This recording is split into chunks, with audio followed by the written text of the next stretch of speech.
अब इलेक्शन आ रहे हैं, दादा ने इशारा किया, इलेक्शन आ रहे हैं। अब इलेक्शन में क्या होता है, क्योंकि कुछ लोगों का धंधा इसी पर चलता है,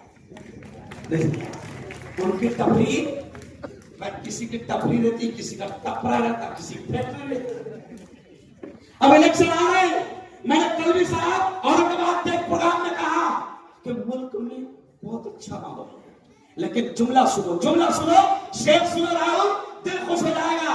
क्या शेर है? मैं कहता हूं साहब, ये कोई हिंदू मुस्लिम आपस में लड़ना नहीं चाहता। जैसे राहत इंदौरी ने कहा था ना, देखो राहत इंदौरी, वो राहत इंदौरी जिन्होंने ये भी शेर कहा था, क्या कहा था कि सभी का खून है शामिल यहाँ की मिट्टी में। राहत इंदौरी ने क्या कहा था कि सभी का खून है शामिल यहाँ की मिट्टी में। इसी के बाप का हिंदुस्तान थोड़ी है। और आग लगाने वालों को क्या कहा था? आग लगाने वालों से राहत इंदौरी ने कहा था कि सुनो वालों, सुनो शैतानों, सुनो आग लगाने वालों, सुनो नफरतें फैलाने वालों। राहत इंदौरी ने उनसे कहा था कि लगेगी आग तो आएंगे घर कई सदमे, लगेगी आग तो आएंगे घर कई सदमे। यहां पे सिर्फ हमारा मकान थोड़ी है बेटा। आग लगेगी तो आज मैं तो कल, तू तो परसों के अलावा, आग लगेगी तो तू भी जाएगा।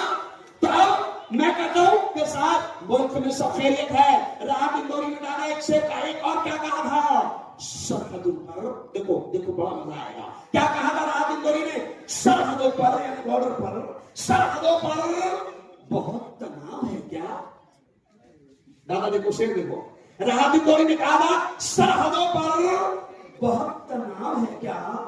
जरा पता तो करो चुनाव है क्या? कि बॉर्डर पर, सरहदों पर बहुत तनाव है क्या? जरा पता तो करो। अरे बोलो, चुनाव है क्या? राहुल तूने शेर नहीं सुना बेटा, तू फोन रखने लगे बाबा। राहत इंदौरी ने क्या कहा था? राहत इंदौरी ने शेर कहा था कि सरहदों पर यानी बॉर्डर पर, सरहदों पर बहुत तनाव है क्या? जरा पता तो करो चुनाव है क्या? तो मुल्क में नफरतों के फैलाने वाले असल जिम्मेदार मैं खुद क्या करूं? मैं खुद भी देता हूं सर, मैं खुद भी देता हूं, लेकिन अच्छे बुरे दोनों रहते हैं। तो मैं अक्सर ये कहता हूं, पूरे मुल्क में, पूरे देश में घूम घूम कर ये कहता हूं कि सियासत को लहू पीने की लत है। जुमले पर ध्यान देना, सियासत यानी राजनीति। क्या कहता हूं कि सियासत को लहू पीने की लत है, नहीं तो मुल्क में सब खैरियत है। हाँ, समझ लेना शिनखेड़ा वालों, क्या अगर कोई नफरतें फैला रहा है तो याद रखना कि उसका मंशा क्या है। अपने शिनखेड़े में कभी नफरतें फैलने नहीं देना। और सुनो, जहरीले सांप हर जगह होते हैं, लेकिन अच्छी बात यह है कि सांप कमी होते हैं। देखो एक बात ध्यान रखो। अच्छा, इतना बड़ा माजरा बता, सुनो, इतने पूरे मजमे में नाग ने किसको डसा? हाथ उड़ा,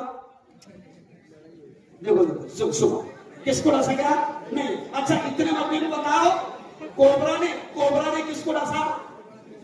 नहीं। तुम बोलेंगे मुफ्ती साहब कोबरा डसता तो तुम्हारा बयान सुनने जुड़ जाते। तो पता चला दादा कि जहरीले सांप कम है, कोबरा कम है। अब हमको पहचानना होगा। जैसे मिसाल के तौर पर अभी देखिए, ये सामने हमजा मसाला ड्राई फ्रूट है। अभी अब मिसाल सुनो, मिसाल सुनो, हिंदू मुसलमान सबको पैगाम दे रहा हूं। अगर हमजा मसाला में अगर कोई सांप घुस गया कोई सांप, तो सब क्या करेंगे? अरे बोलो ना। अच्छा, कोई देखेंगे कि हमजा मसाला है? नहीं, सबकी तमन्ना क्या होगी? सांप घुस गया। अब कोई क्या करेगा? पुंगाने लगेगा, टंडोले है ना। कोई क्या करेगा? अगर घुस गया तो कोई मिर्ची डालेगा, मिर्ची भी डाल दिए। अच्छा, कोई क्या करेगा? कपड़े लगाएगा, प्रोग्राम में घुसेगा। लेकिन तमन्ना सबकी क्या रहेगी? सांप निकल जाए, और निकला तो कुचला। तब सांप हर जगह है, लेकिन हमको जब वो सांप घुस जाए तो हमारी कोशिश ये होना चाहिए, इलेक्शन आएगा, इलेक्शन में नफरतें फैलाने वाले, शहरीले बोलने वाले बहुत आएंगे, लेकिन आपको उनको पहचानना होगा। और सुनो सिलसिला वालों, ये मुफ्ती हारून जो तुम्हारे सामने खड़ा है, ये एक बड़ी मस्जिद का इमाम है, ये ईदगाह का इमाम है, समझ रहे आप। मैंने 15 साल तक के इमामत किया, और मैं सिर्फ मुल्ला नहीं हूं, मैं डॉक्टरों का प्रोफेसर भी हूं, समझ रहे आप। मैं ये मेरे दोस्त बैठे हैं, वॉइस ऑफ मीडिया की टीम आई हुई है, अभी पूरी की पूरी टीम ने रेस्ट हाउस पर आकर, सुनो सिलसिला वालों, तुम्हारे मौलाना का सत्कार करने के लिए, तुम्हारे सारे पत्रकार आज एक मौलाना का सत्कार करने के लिए वहां पर आए, जोरदार voice of media, voice of media जो भारत के पत्रकारों की सबसे बड़ी संगठन है, और सिर्फ भारत नहीं, दुनिया के 56 देशों में इसका नेटवर्क है। दादा, मैं मुल्ला होने के बावजूद, मैं मुस्लिम धर्म गुरु होने के बावजूद आज पत्रकारों की संगठन का उर्दू डिपार्टमेंट का पूरे मुल्क का अध्यक्ष हूं मैं। अभी देखो, राहुल ने ब्लू शॉल लगाया, मैंने कबूल किया। राहुल ने डॉक्टर भीमराव साहेब अंबेडकर का पुतला और उनकी मूर्ति जो भी मानो वो मेरे हाथ में दिया।